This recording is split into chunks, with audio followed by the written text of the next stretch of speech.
Panda. I got broads in Atlanta. Just took the lean in the family. Credit cards and the scammers. Hitting the licks in the band. Legacies. Good morning. July 6th. Camera's over here. What's it, 10, 11 a.m.? Doesn't matter. It's not as early as I like, but it's okay. I was very productive yesterday. Had my mastermind gathering with fellow masterminders. What is that? That is just a group we created to support one another in our entrepreneurial, spiritual life pursuits. And we have some kids looking at me like, hey, why is this Chinaman talking to the camera? How you guys doing? So yeah, it's a good group because after talking to one another, supporting one another, talking about our wins from month to month, and principles that we are absorbing from role models and books and all that, and applying it into our lives to further our progress towards our goals, it has helped me a whole lot. Like, I have to give it a whole lot of credit because it really gave me the strength and the balls to take that first step and start a blog, and then to ultimately decide that, hey, my 9-to-5 job isn't what I want to do for the rest of my life. And finally, like, putting up my termination notice and then following through. And now I'm here, unemployed, looking for what else I can offer this world and be able to monetize and live a happy life from day to day. So without having that mastermind group, having that social support, I don't think I would have taken that first leap of faith step into expressing how I felt, expressing it to the world. So yeah, it definitely means a lot to me. So now that I'm back in Canada, in Toronto, with my mastermind members, we're trying to do it a little more consistent basis to accelerate our growth and to hold each other accountable from week to week, so that we don't fall off, so that, the things that we say we're going to do, the promises we make to ourselves, we want to do that week to week in order to really enforce it, to say, yo, you dropped the ball, man, because you told me that you're going to go talk to one sweet honey, cold approach them this week, and you didn't do that. So I'm excited because it's getting a little more formal, it's getting a little more frequent, more consistent. And I think it's just going to push me towards that uncomfortable outer boundaries in which growth happens for me. And I could do it on my own in terms of what I've been doing, and having conscious, logical arguments to like why I can face the fear, because honest to God, everything I've done has been fearful, but every time I've taken that first step or that leap of faith and done the thing that was like, do or die, anxiety, panic attack, overdoing, I came out the other side realizing like, yo, I've tricked myself. It wasn't that bad of a deal. Why was I even scared in the first place? And so I have that conscious, logical stuff all loaded up, but still, constantly living on the edge, so to speak.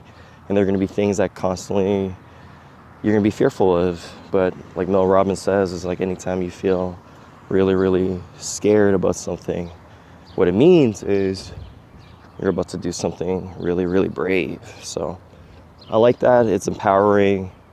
It's reframing that fear in a way in which you actually do the goddamn thing. And then you stand on the other side victorious. Having learned something, having felt the power within ourselves. And very psyched for that. So just to put it out there, holding each other accountable. We wrote our definite chief aims, which is like what our 10-year, 3-year goal and what we want to accomplish is. And we wrote it maybe like at least a month ago, both of us, or a few weeks for me. And what's important is we got to commit that to memory so that, we can recite it, we can think about it when we're sleeping, and the subconscious just absorbs it and then looks for opportunities in our day-to-day life in which to further, have those goals accomplished. So do a little grassy walk over here. And our accountability project, so to speak, for next week, for me, is I got to recite my definite chief aim. It's maybe 25 seconds at most when you recite it. 4 paragraphs, something along the lines of by July 1st, 2020, I will have created a location-independent online business earning $10,000 Canadian a month that will come to me in steadily increasing amounts during this period. This business will be aligned with my deepest purpose for uninhibited self-expression and to live each day happily. So that's the first paragraph I got down in my head today, and I'll get the rest down before next week. But how many people can basically say that's what they want, that's what they're shooting for, and not only have it in their journal, which is completely fine, I've done that, but now it's on a different level where, because my purpose is for our uninhibited self-expression out to the world, being able to say that out is not a big deal, but still it kind of is, because now people can watch me. People can be like, yo, your actions they're not aligned with what you're trying to accomplish, and then I can get called out on it. So it's very scary in that sense, I'm basically putting myself in the spotlight in a sense, and I think that's a good thing for me, so I don't ever succumb or revert back to passivity, just reading books and thinking I'm going somewhere, when in reality it requires a lot of action on my part, because I've never been the best doer. Not now. Now I do as much as I can, because I realize that there's so much I can accomplish by facing the fear and actually doing whatever I feared. Whether it is blogging, video logging, social media marketing, travel blogging, wanting to start a podcast, all this good stuff that I would have had no idea that I attempt to pursue a few months back. So, and the other thing that I'm held accountable for, because I brought it up, I want to do it, something that I want to be able to do, is I think I talked about approach anxiety a few videos back, but I really want to be able to talk to anyone. So my goal for next week is that talking to one girl that I didn't know, see her and approach her and say, hey, I just want to talk to you, blah, blah, blah, be super awkward and have her freak out. And it's oh no, I gotta go. So no, that's not gonna happen. But so very amped. Gonna go to the gym today. Hair looking kind of whack because I just woke up, but that's how it always looks. That can be my style. He's the bedhead, vlogger, whatever's unique. But I'll stop it here, enjoy the rest of my walk, and I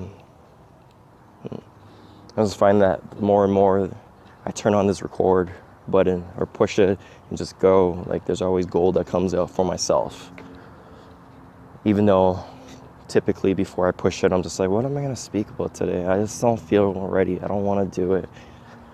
But that is the battle you have to do.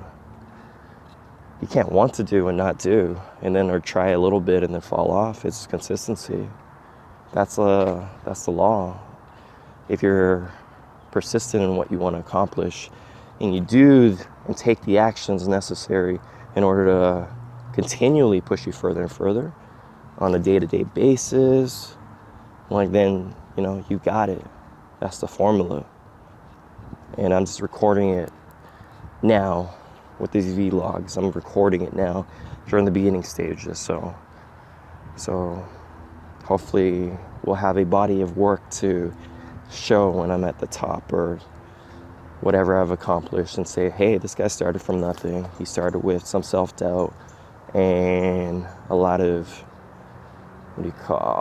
uncertainty, in regards to the outcomes he would achieve and whether he didn't know which direction exactly to head for, but he took the leap and then he adapted, he zigzagged along the way, figured out what worked, what didn't, and ultimately it made him more skilled or more confident to a point where whatever he wanted, it was a time in which he deserved to have it. So my buddy was talking about that last night.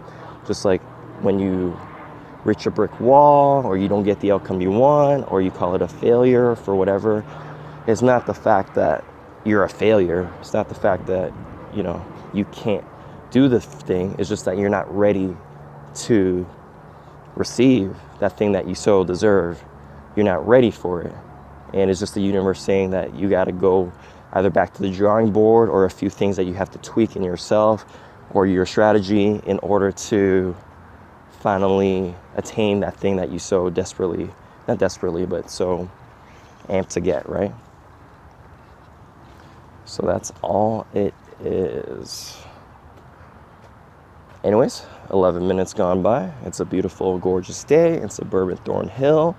I might start a podcast because one of my friends has a lot of radical ideas that I don't entirely resonate with all of it, but it is cool to throw it out in the world.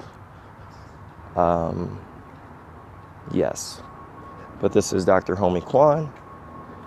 Peace out. Subscribe. Love y'all. Peace. Panda. I got broads in Atlanta, just to the lean the family. Credit cards and the scammers, hitting the licks in the band. Legacies.